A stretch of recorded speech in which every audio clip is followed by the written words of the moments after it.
welcome to Out of the Box Radio with me, your host, Christine Blasdale.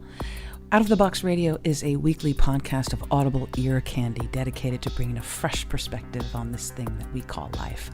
And each and every week, we're going to be diving into the topics that matter most with lively conversations on issues such as health, wellness, and transformational healing, all with the goal of creating a better world and becoming a happier human being. I will be your tour guide for this epic adventure, and each and every week we're going to be embarking on a journey with the ultimate goal being transformation to our highest potential. And now, let's get out of the box. Hello everyone, and welcome back to Out of the Box Radio. I'm Christine Blasdale, and my guest on today's show is Brian Clune. He is the historian for Planet Paranormal Investigations, as well as the author of Ghosts of the Queen Mary, California's Historic Haunts, and in his latest book, Hollywood Obscura, Death, Murder, and the Paranormal Aftermath, Brian takes a look at 12 stories of some of Hollywood's most mysterious murders from the 1930s to modern times, including the Black Dahlia, Bugsy Siegel, George Reeves, Marilyn Monroe, Natalie Wood, John Belushi, Tupac Shakur, Biggie Smalls, and more. And on today's show, we're going to hear about those haunting ghost stories and perhaps find out why their spirits are still here. History buffs and paranormal enthusiasts, get ready. My guest today is Brian Clune. Welcome to Out of the Box Radio, Brian.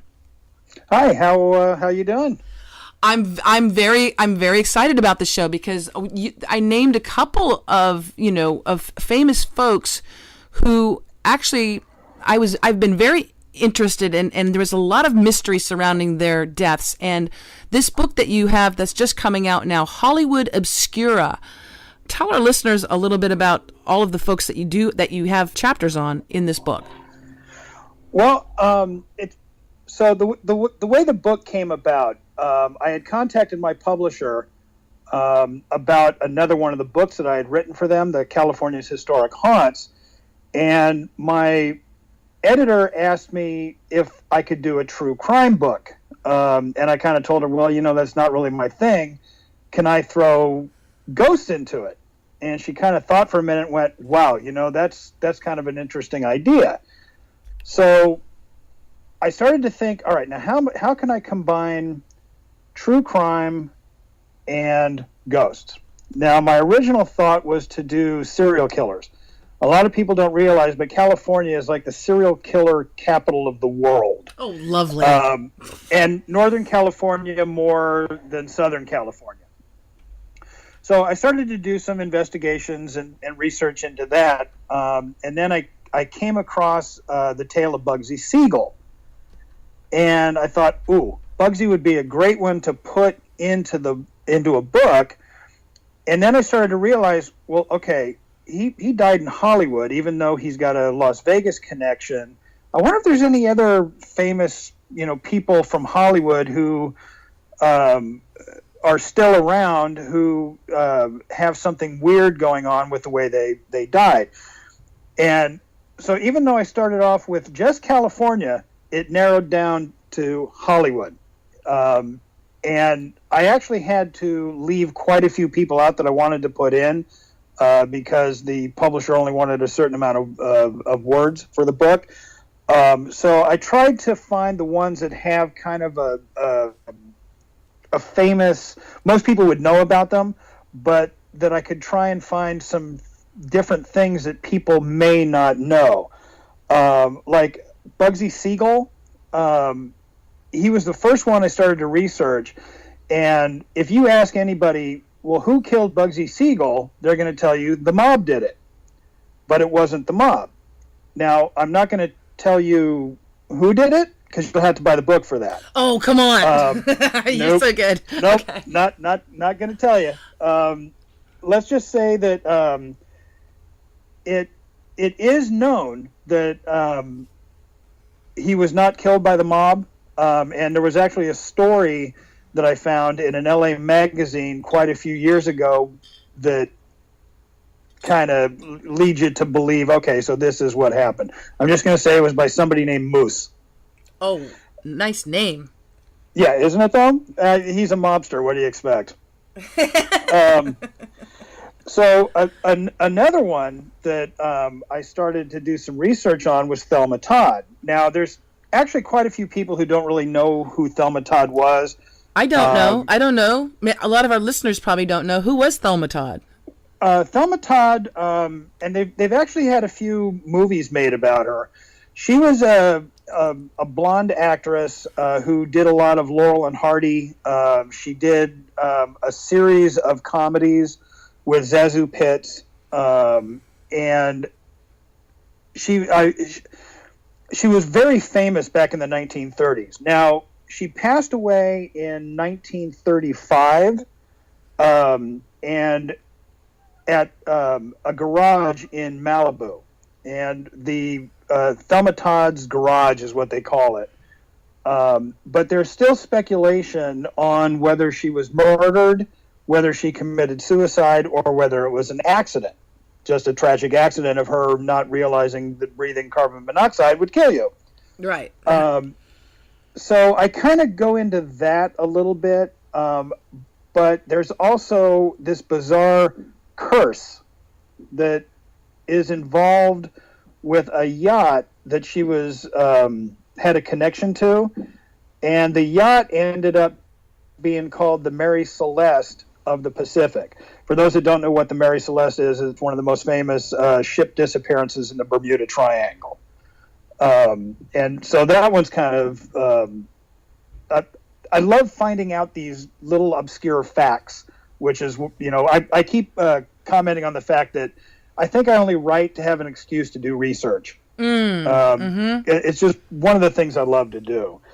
Now, also, Thelma, for anybody that has actually seen the movies and have read the stories about her, she's not what most people think she is. She was not this hard drinking party girl type of person, even though that's how she's been portrayed in the movies about her. Another one is Marilyn Monroe. Now, I actually fell in love with Norma Jean as I was researching her life and the way she died and everything. And a lot of people don't realize that she had, I'm having a total mental block here. She had a psychological disorder. And that kind of led her to have breakdowns now and then. There's actually a story going around right now of a woman who looks a lot like Marilyn Monroe, who says that she actually is Marilyn Monroe's daughter, that Marilyn Monroe gave birth to her just before she died. But unfortunately, Marilyn had endometriosis, which wouldn't allow her to have a child after she had her first miscarriage. Now, I also found out some interesting things about how she died. This is, again, something I'm not going to tell you, but let's just say that it was not an accidental overdose. Well, I think a lot of listeners to Out of the Box Radio, they totally don't buy the whole overdose story with her, especially since she was hanging out with quite influential folks, in particular the President of the United States, and I believe she was also hanging out with his brother as well, and a few other Hollywood elites. So I think that a lot of people, at least with her, they don't just buy the whole thing that, it was what a sad story, it was an overdose, although it was made to look like that by this the evidence that was sort of there at the crime scene. Do you, on these kind of stories, do you actually go to the place where their body was found and see what kind of paranormal activity is going on? Because I would think if she was taken out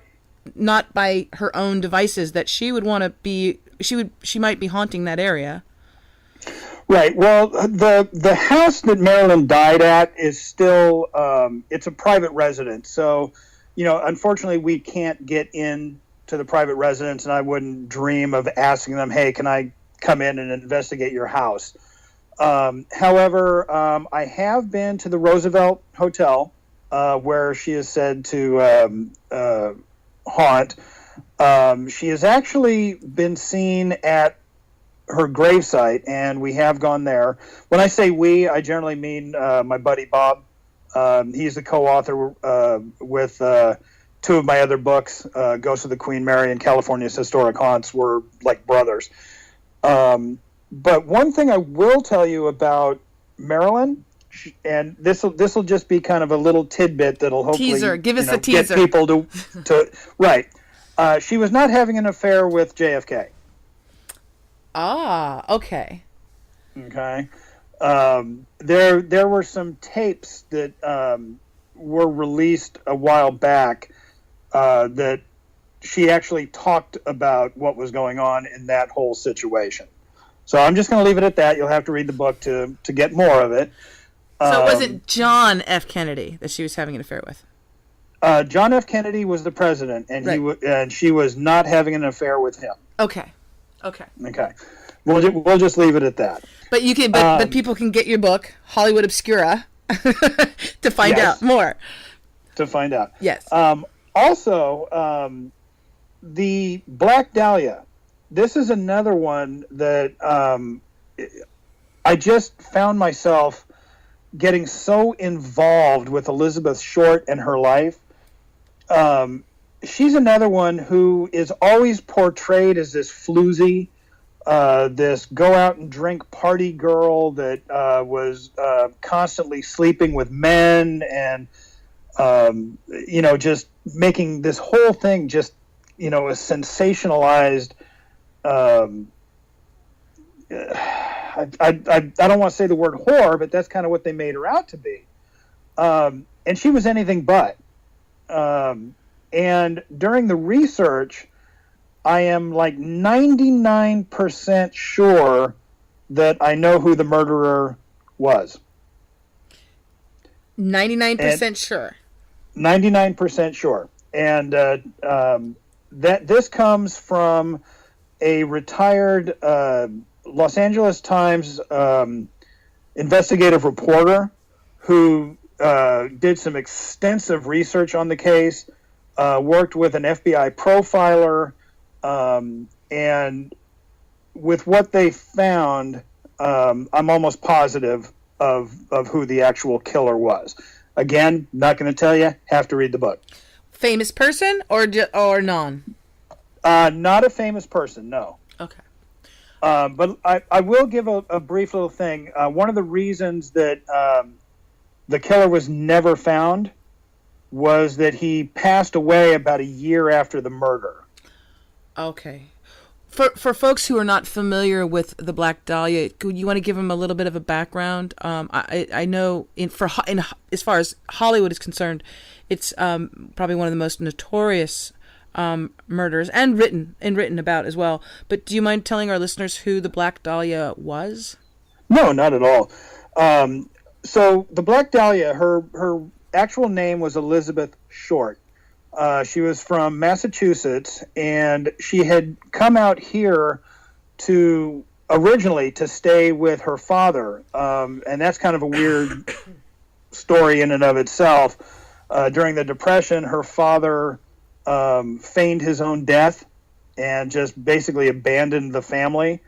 A few years later, after the Depression was over, he had contacted the family, and Elizabeth's mother had basically told her, no, you cannot go and see him. I don't want you to have any contact with him.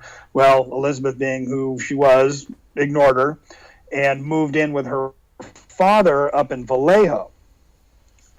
So she kind of went back and forth. Her father kicked her out. Then she moved back home. Then she moved to an area around Vandenberg in Santa Barbara. And she finally ended up in Hollywood. And she tried to become an actress. Seems like that's what most people do when they move to Hollywood. And she kind of moved around from place to place. She actually did meet a lot of men, even though she did not sleep with them. She would basically ask them for money. If they didn't give her money, she was okay with that. But she actually wasn't going around sleeping with everybody. Mm-hmm. So she had moved down to San Diego for a little bit and then wanted to go to Chicago to try and become a model. So she called a friend of hers to come down and pick her up, and he dropped her off at the Biltmore Hotel. Now, this was the last place Elizabeth Short was ever seen alive, was at the Biltmore. So about 5 nights later, her body was found in Leimert Park, which is an area over by where the Los Angeles Coliseum is now, in a dirt lot. She had been cut in half. Whoa. There were parts of her skin missing. One of the areas was where she had a tattoo that had been cut off. Part of her breast had been sliced, and the killer had sliced both sides of her mouth from the side of her mouth up to her ears, giving her a permanent grotesque smile. Kind of, I guess, picture the Joker. Right. Wow. Now, the strangest thing about, well, a couple of strange things, actually, about the way the body was found is she was posed in a sexual position. Her body had been completely drained of all fluids, blood, plasma, everything. Her body was completely drained and washed. So, and it was a surgical cut. So the coroner at the time figured it had to have either been a surgeon or a butcher, but they weren't really sure. Now, I am going to say that one of the things that I found to be the most grotesque thing involved with this particular case was what the newspapers did to this poor woman's mother.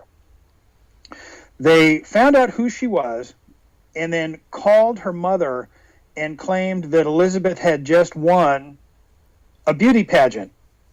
And they wanted to get all of these personal details about her. And her mother thinking, oh, okay, well, this is for an article because my daughter just won a beauty pageant, just opened up to them. At the end of the conversation, they told her, oh, well, we're not really with a beauty pageant. But, oh, my God. Your daughter is actually dead. Oh, my God. And, I mean, I just can't even fathom that. I have a daughter of my own, and I mean, I'm just thinking, my God, if somebody did that, it's just horrendous. It's pure evil to do that to a human being, to a mother. Yeah, exactly. And the poor woman actually had to fly out to Los Angeles and identify the body, but Elizabeth had actually been beaten and possibly tortured before she was murdered. So, her face was kind of puffy and black and blue, and her mother actually had a hard time, identifying her, which, Wow. Yeah. Now, the reason that she was actually called the Black Dahlia stemmed from, she had an old boyfriend who lived down in Long Beach, and they would actually go to a soda fountain. One of the reporters found out about it and went down and started talking to some of the customers who remembered Elizabeth Short. And he remembered them telling him that she kind of dressed all in black, but had the hairstyle of a movie called The Blue Dahlia that was very popular at the time. And they said that the hairstyle always reminded them of the actress in The Blue Dahlia. So the reporter thought, oh, she wears black, the Blue Dahlia, let's call her the Black Dahlia. And that's how the whole Black Dahlia moniker came to be. From newspaper writers. From the newspaper writers, yeah. Right. They actually had a tendency to do that at the time. So. Right. To get more papers to sell, probably, if it had some astonishing name or something, a catchy name. For for this particular story that you have in Hollywood Obscura, again, did you go to these different locations, or was this pretty much just all doing, like research by archival stuff and, from the comfort of your home, or did you actually, get out and come and visit any of these places that is referenced? Definitely. I actually started writing and doing research because I'm actually a paranormal investigator. So we would actually go to these places, and I kept thinking to myself, well, this would be kind of a cool thing to write about, the experiences we've had and things like that. So, yeah, every chance I get, I try and go to the locations. For the Black Dahlia, I did go to the Biltmore Hotel and rented a room on the 6th floor. Now, the 6th floor is the floor where Elizabeth Short is seen most often. So as soon as it got kind of quiet, my buddy and I kind of went out into the hallways, especially near the elevator, because she's seen most frequently in the elevator getting off on the 6th floor. And we did a little bit of an investigation and didn't really get any kind of evidence to speak of. Which is why I didn't really put anything in the book about it. But I definitely try and go to a lot of the places if we can get in. Exactly. And so when you go on your paranormal investigations, is this just with your own eyes that if you do witness something, that you see it or hear it or smell it, or do you bring any type of equipment, any type of sensitive equipment with you? We do bring equipment, and it's actually kind of funny. Bob and I have been doing this for a very long time now, and over the years, we've literally spent thousands of dollars on all of this equipment, and now we don't use any of it. Right. One of the reasons for that, if you watch the ghost reality shows, you see them with all of these DVR systems and, equipment over here and equipment over there. And, everywhere you look, they've got all this equipment. Well, the problem with all that equipment is then you start forgetting to use the most important equipment you have. That is your brain, your ears, your eyes, and your nose. Mm. So we do bring equipment. We bring audio recorders, digital audio recorders, a camera, an EMF meter, and a thermometer. That's it. The rest of the time, it's basically just, us. And, I'm about as psychic as my tennis shoe. I like that. No, that's awesome. I love that. So it's got to be real clear to you that there's something going on, right? Right. Yeah. Yeah. And I mean, we've had some incredible experiences over the years, especially on the Queen Mary. Oh, yes. Because I mentioned that earlier when I introduced you to the show, that you wrote a book on the Queen Mary as well. And I'll tell you, every time, I don't go there that often, but every single time I do step on the ship, I totally feel it. And it seems to me like there's a lot of activity. Oh, yeah. Okay. It's off the charts. It's definitely one of the most haunted places in the country. No ifs, ands, or buts about it. What did you experience there? I'm sorry. No, I said, what did you experience on the Queen Mary that was most memorable to you? A 20-minute conversation with a 6-year-old dead girl. What? And it's all audible. No. Yeah, we could actually talk with her, and she would answer back. No. Yeah, it was just incredible. Yeah, and it's kind of funny because Bob had heard her name's Jacqueline Turin, and Bob had actually was very familiar with her and her voice. So while he's busy, having this conversation with her, I'm literally running around the pool trying to find out where this little girl is hiding, because I'm thinking, okay, this has got to be somebody playing with us. And I actually went outside of the pool, and there was a Christian group right outside the pool that were selling like Bibles or something. And so I come out with this weird look on my face, and I'm asking him, is there a little girl out here? Is there like maybe a little ghost girl out here? And I have all these Christians looking at me like, okay, you need to be exorcised. So it was kind of like, all right, maybe this wasn't the best thing to do, is talk to this Christian group who's selling Bibles about ghosts. But yeah, it was just an incredible event. For some 20 minutes, you had a conversation with her. Oh yeah, and it was really kind of funny because Bob was actually trying to get her to call him Uncle Bob, and he kept saying, "Come on, everybody has an Uncle Bob," and she wasn't having any of it. She started yelling out, "You're not my uncle!" And then at one point he's all, "But you can call me your uncle," and she just yells out, "No!" At the top of her lungs, and it's just like, okay, Bob, you might want to stop trying to get her to call you her uncle. You're pissing off the ghost, Bob. Yeah. Now you can actually hear snippets of that audio on Planet Paranormal, or I'm sorry, ParaInvestigations.com or QueenMaryShadows.com. We have both of those. Perfect. Both of those have the highlights. Yes. Of it. I'm definitely going to check it out. I want our listeners to as well. Can you give out those websites again?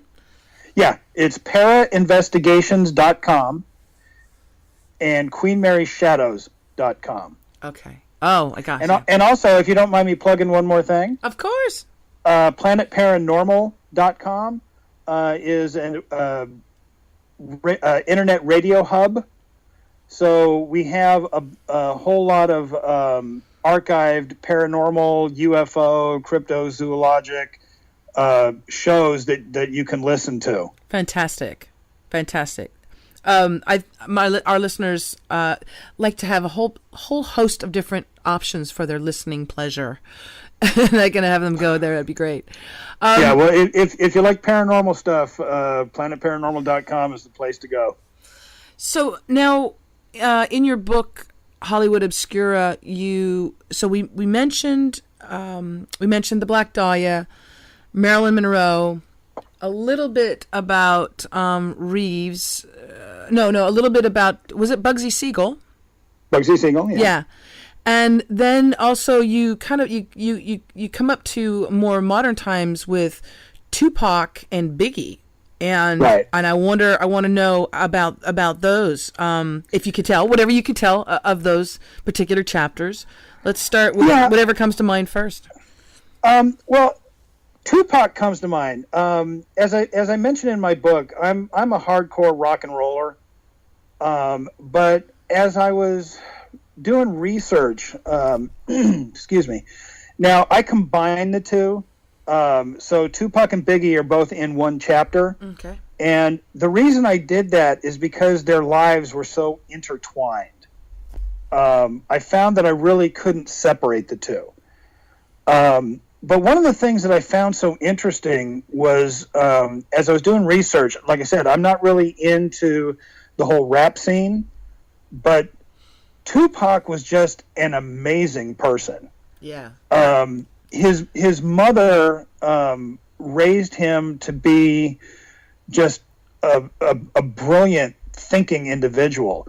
When he would, as he was growing up, when he would do something wrong, his punishment would be to read the New York Times from cover to cover. Wow, nice. So, yeah, as he was growing up, he was learning all of these different things about society and what was going on in society. Now, even though he kind of, after he moved to California, kind of went off and started to do things that he probably shouldn't have done, at the very end, he was trying to completely change his image. As he said when he was in prison, he goes, "This isn't the person my mother raised me to be." Mm. So he met, I always pronounce this name wrong, Kidada Jones, Quincy Jones's daughter, mm-hmm. And I fell madly in love with her. There's one point where he left her in California and went on tour to New York. And Tupac being Tupac, Kadada thought that, okay, well, he's just going to go out and he's just going to start sleeping with people, and I guess I'm just going to have to live with it. Well, she gets a call from Tupac, and she goes, I thought you'd be with some girl. And he basically told her, he goes, I can't do that anymore. I'm with you now. And that was a big, like, change for him. And right up until the day he died, he was trying to change his image. He was trying to get out of the gangsta role.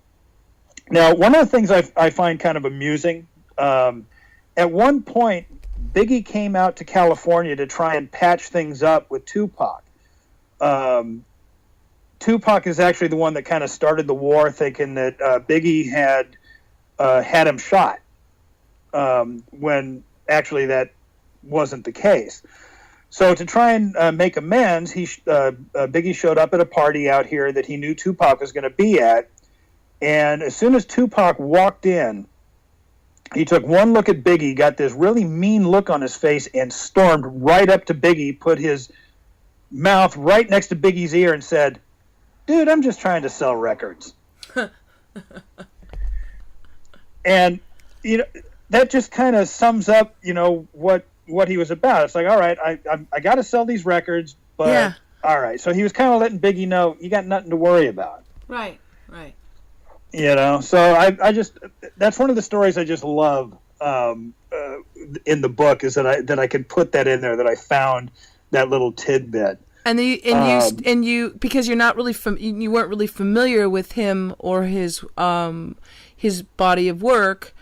Right. You got to see a side of him that probably a lot of people weren't aware of. Right, and I put as much of it as I could in the book. One of the things that I wanted to make sure I did in the book was to make sure that when you were reading about the celebrity, that you were reading about the person, not the celebrity, that you knew who the person was. It's like, Marilyn Monroe, one of the things that she always said is that men always look at me, but they never see me. Right. So that stuck with me, and I wanted to make sure that when people were reading it, that they could actually see her, to see who she was, rather than just this bombshell sex symbol, because she was just so much more than that.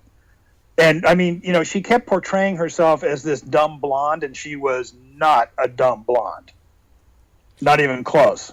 Right, exactly. But even in her death, it was like you said, at that time, the newspapers or the media, like would be TMZ and all these tabloid television programs. But back then it was mostly newspapers, correct, and radio. But they kept that whole Hollywood legend beauty thing going even up to her death in particular. Right. So did you? And then go ahead. One of the things that is just again, it comes back to newspapers trying to sell. It is true that most all of the newspapers, the day after she died, their headline was "Marilyn found in the nude," as if that really mattered. Oh, that's horrible. Right. Yeah. Right. Wow. So just it's to that sell whole a paper. sensationalism. Yeah. Right. So it's just. Not Marilyn found dead. Marilyn found nude. Yeah, Marilyn found in the nude. Wow. And it's really kind of funny. Like I said earlier, I actually fell in love with Norma Jean Baker as I was writing the story, and not Marilyn Monroe, but Norma Jean. Yeah. I gotcha. For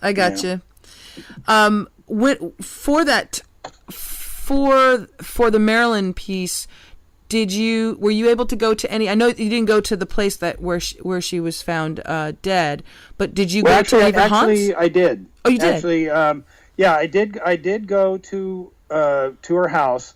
I didn't disturb any of the residents, but I did snap a couple pictures. One of which is actually in the book.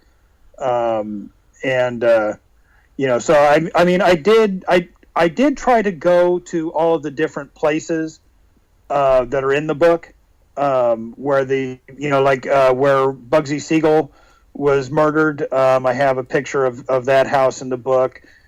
George Reeves, I have a picture of his house. So yeah, I did try and do my due diligence as far as going to all of the different places.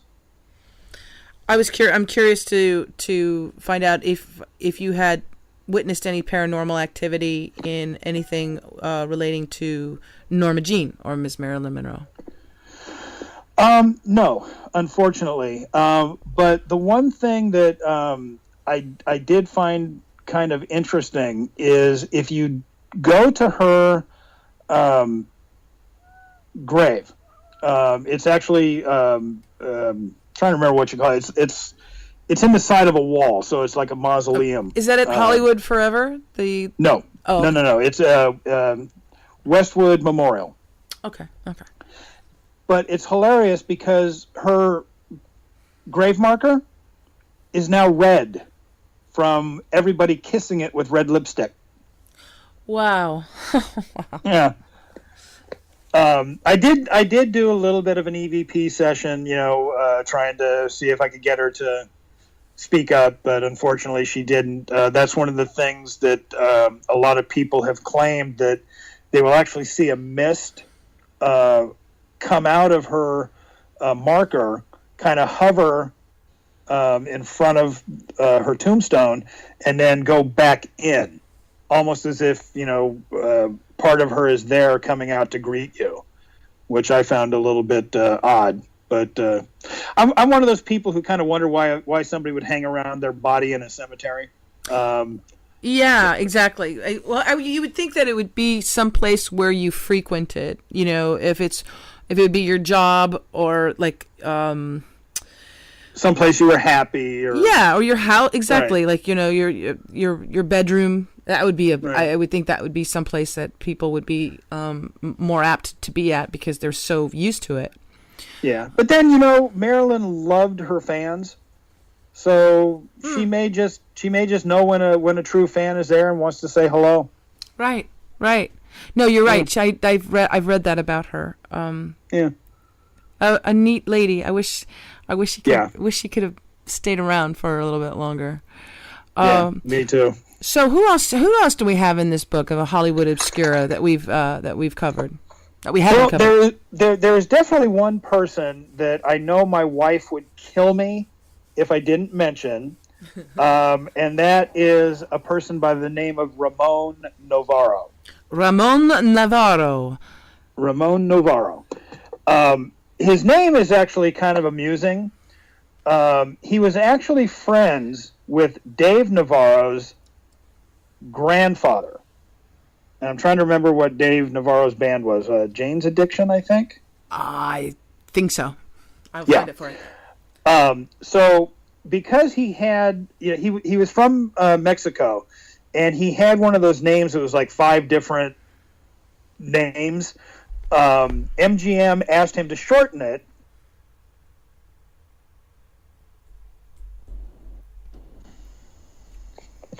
Hello? Yeah, did you get a call? No, for some reason I got put on hold. That's so weird. I didn't do it. I didn't touch I have not touched my phone. Okay. That is weird. We're talking about paranormal activity, Brian Clune. I know. Oh my God! Who we were talking about? Well, we had just talked about Marilyn, but then Navarro. So yeah, how far did we get on Mr. Navarro? The studio MGM wanted to change his name. Is that okay? Yeah. So MGM wanted him to change his name, and so he asked Dave Navarro's grandfather if he would mind if he used his last name. And then Ramon said, well, I'll use my middle name and your last name. And Navarro said, sure, not a problem. Well, there was a typo. And instead of putting N-A, they put N-O. And so Ramon Novarro became Ramon Novarro for the rest of his life. Now, Ramon was actually Rudolph Valentino's protege. Really? Yeah. And also Rudolph Valentino's lover. Oh, really? Yeah. So when Rudolph Valentino died, it hit Ramon very hard.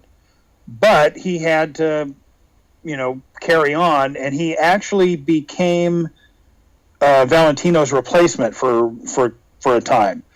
And then he started to get a bit older. MGM had kept asking him to get what back then was called a lavender marriage, and he refused. He was also brought up a strict Catholic, so for his entire life he had a battle going on in himself with his homosexuality, his Catholic upbringing. So he could never actually achieve happiness, which was really sad. It's a bit of a tortured soul. He wasn't able to to come out or accept himself, probably. Yeah. Exactly. Mm-hmm. He was always very discreet, however. So as he got older, he started to, and the name of the escort service is slipping my mind at the moment. My apologies for that. He would call an escort service, and he would have them, send men over to his house. He wouldn't always have sex with them, although he always hoped that it would go, get to that. But he just wanted, male companionship. He just, he was lonely, and he just wanted somebody to basically talk with and share his life with. Well, unfortunately, there was a guy who knew about this, had called him up, and had kind of used it to get in with Ramon. And he had asked him if he could bring his brother. And their name was Ferguson. Now, these were probably the most dumb criminals known to man. The reason they wanted to get in with Navarro is because they had seen him on a talk show. He had just redone his house and made the comment, "Well, I have $5,000 in my living room." Oh. Now, what he meant is he had spent $5,000 redoing his living room. Right. Well, these idiots thought that he had $5,000 hidden in his living room. So they conned their way into his house. Ramon, treated them like he did any of the other escorts, hoping that, things would, escalate into romance. He actually was wooing Paul, which was the older Ferguson brother, and Paul was kind of going along with his advances, and finally led Ramon to his bedroom. Well, now, while Ramon and Paul were in his bedroom, his younger brother Tom was busy ransacking the living room, trying to figure out where this $5,000 were. Well, when he couldn't find it, he called Paul out of the bedroom, told him he couldn't find it. Paul went back into the bedroom and started beating Ramon, trying to find out where this money was. Oh, man. Now, they apparently beat this man so bad that the coroner even marked down that his penis was bruised. Wow. Yeah. And so, unfortunately, Ramon, passed away from the beatings. One of the sad things about this, though, not the fact that Paul and Tom were stupid. They both are serving life sentences, by the way. Well, actually, Tom, if I remember correctly, passed away. Was it Tom? Yeah, Tom passed away. Paul is still in prison. This would have been front page news. The trial would have been front page news, except for the fact a week later, the Manson murders occurred and literally knocked the whole story right off the pages. Right. So then nobody hears about it, or really very few people knew about it. So not that many people knew about the murder, let alone, I mean, it made headlines at first, right? But then right. after that, it made headlines for About a week. And I mean, it's really such a sad case, you know. The Ramon's another one that, as I was doing research for it, I found myself just really feeling for the man. You know, just the way he lived his life. You know, especially back then when homosexuality was so looked down on. Yeah. You know, and you know, so you have society kind of, you know, looking down on him. You have his Catholic upbringing looking down on him. It's like how the man kept his sanity is beyond me. And then these common thugs, you know, just wanting cash, and then exactly, and then beating him, and that must have been also quite shocking to him, because he's thinking, hey, this, you know, maybe I'll get lucky, or, you know, there might be some romance tonight, and instead he gets murdered. Right. Yeah. And you know, Tom was actually sitting on the couch talking to his girlfriend as his brother was beating Ramon, and he could hear Ramon pleading to stop, and his brother wouldn't. And Tom actually, not to his credit, but actually told his girlfriend, I have to go before Paul really hurts him, but he was too late. Wow. Yeah. So I'm curious, Brian, if in the course of doing these things, do you ever, and does your wife ever say, hey, you know what, the story that you're working on, it's a little too creepy for me, it's a little too creepy? Is anything too creepy?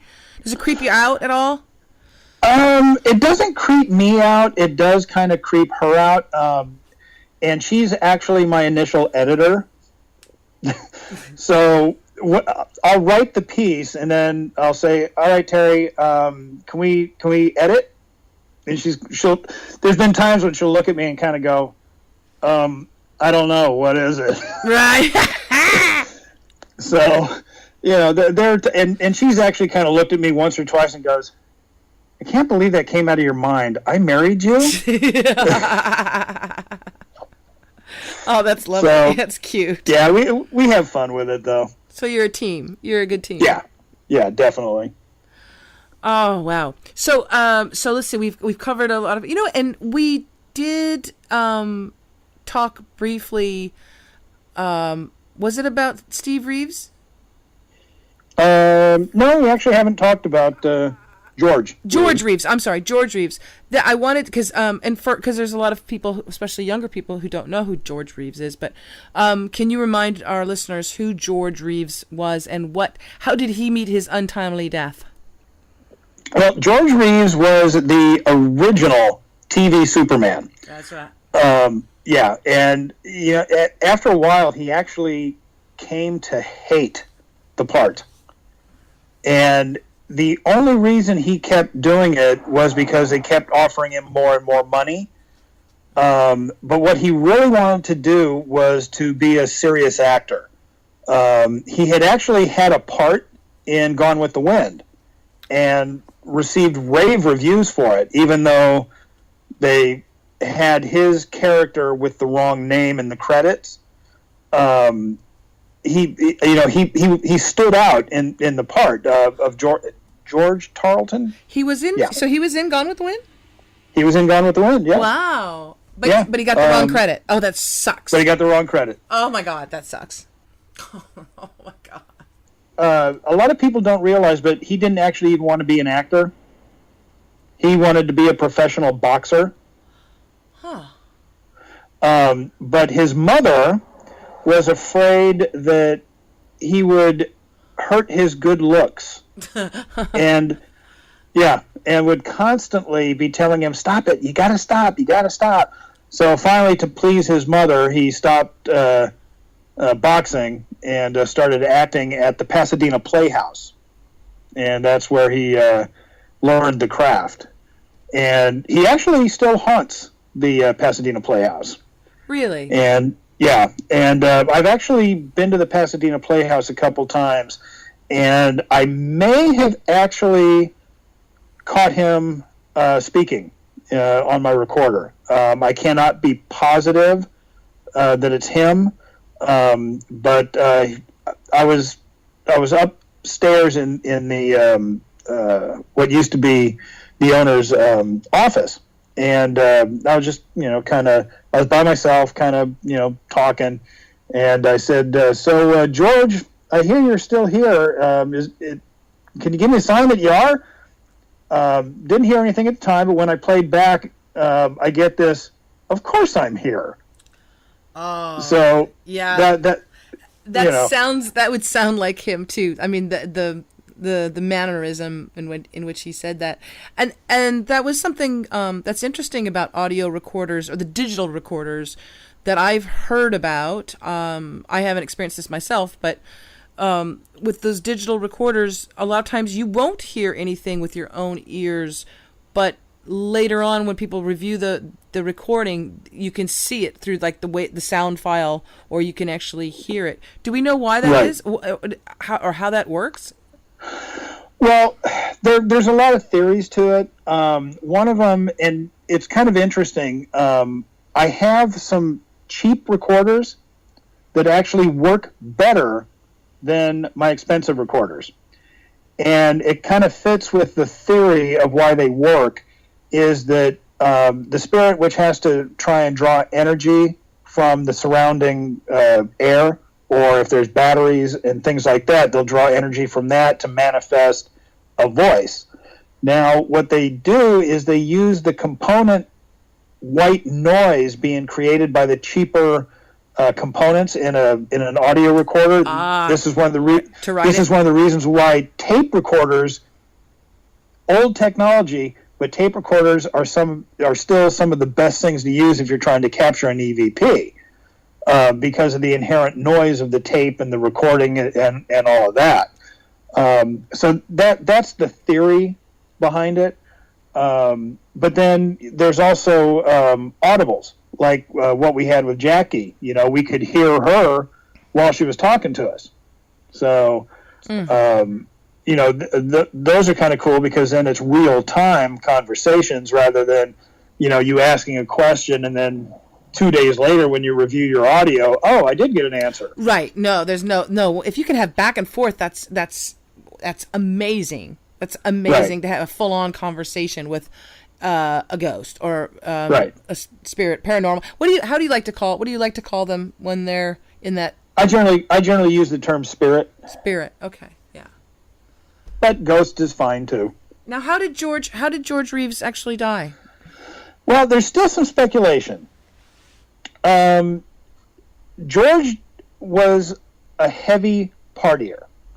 However, everybody knew that you did not come over to his house after midnight. He just did not like it. Well, his fiancée, Leonore Lemon, had invited some people over, and they were still up and partying after midnight. And George came down. He had been trying to sleep. He came down and kind of got in an argument with Lemon and tried to get the guests to leave. Well, Lemon calmed them down and had fixed George a drink. George had the drink, calmed down a little bit more, and then went back upstairs. Well, now here's where it gets a little bit weird. According to a couple of the guests, as George was walking up the stairs, his fiancée said, "Oh, I bet he's going to go up and kill himself." So they heard a noise, and this is, like I said, this is all kind of secondhand from a couple of the guests. Now they by the way were hammered, right? So it could have been anything, and they heard a noise, and she said, "See, he's reaching for the gun." And then they heard a gunshot, to which she said, "Yep, there he goes." Now, that's one story. Another story is that they just heard the gunshot, and that Lemon walked up and saw George on the floor naked with on the bed naked with a bullet hole in his head. But there's like 3 or 4 different stories regarding that. Another story says that one of the guests went up and found him. Another story says that 2 of the guests went up and found him. But what's really weird about it is that it took them over an hour to even call the police after they heard the gunshot and supposedly found the body. Prior to him being shot or killing himself, there were two incidences where his brakes had been cut. That was about a month before, and then about 2 weeks before, he had almost been hit by a delivery truck. Oh, right. Yes. Something. So something. It could be something nefarious. Something. Right. Now, another suspect was a woman by the name of Toni Mannix. And she was the wife of the MGM head, and she had actually purchased the house and his car because they were having an affair, which her husband knew about and approved of. He was having affairs himself. Now, there is also a theory that Toni Mannix's husband had George killed because George broke up with his wife, and he didn't like the fact that George had broken her heart. So there's really this whole convoluted. Wow. So there's a whole lot of different. Yeah, there's a whole lot of different things. Ooh, Hollywood is exciting. It's always. Isn't it though? Yeah, it's always been. It's been lurid and so crazy. I guess it's just the fame and the fortune. I think also brings so much attention to. Yeah, I think it drives people insane. Yeah, I think so too. Oh my gosh. Especially for those of us that have to drive there. Amen, brother. Oh my gosh. Brian Clune, I want to thank you so much. The time has flown by, and I want to thank you so very much for joining us on Out of the Box Radio.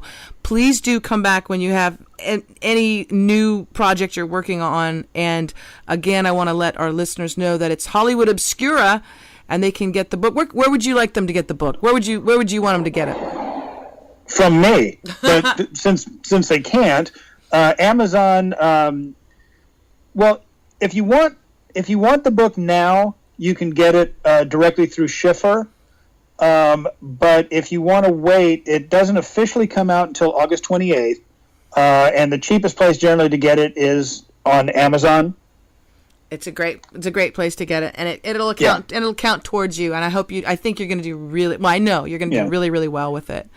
Now, I'm going to plug something else. If anybody wants a copy before then and a signed copy, Midsummer Scream, which is a Halloween convention, will be the last weekend in July at the Long Beach Convention Center. It is a fantastic event. I will be there with copies of the book for sale. And the following weekend is Scare LA, which is another Halloween convention and another fantastic event. I will be there as well, selling and signing books. Oh, that's perfect. And you can actually get any of our 4 books. You can get it signed by Brian Clune. And you can get it signed. Awesome. By the way, it's an extra $75 for the signature. Yeah, so, yeah. Yes, I'm kidding. He's kidding, folks. Brian, thank you so very much. I'm really looking forward to more incredible stories of the paranormal from Hollywood and the Queen Mary, because that's very exciting to me. And I just want to say, just so you know, I am working on another Hollywood book at the moment. It'll be a little bit different, but it'll just as fun. I knew you were. You see, I'm a little psychic like that. Oh. Yep. Thanks so much, Brian. And thank you, listeners, for tuning in this week. Remember, you can subscribe to this show through iTunes or iHeartRadio, also on YouTube. And as I always say, please remember to always think outside of the box. Bye for now.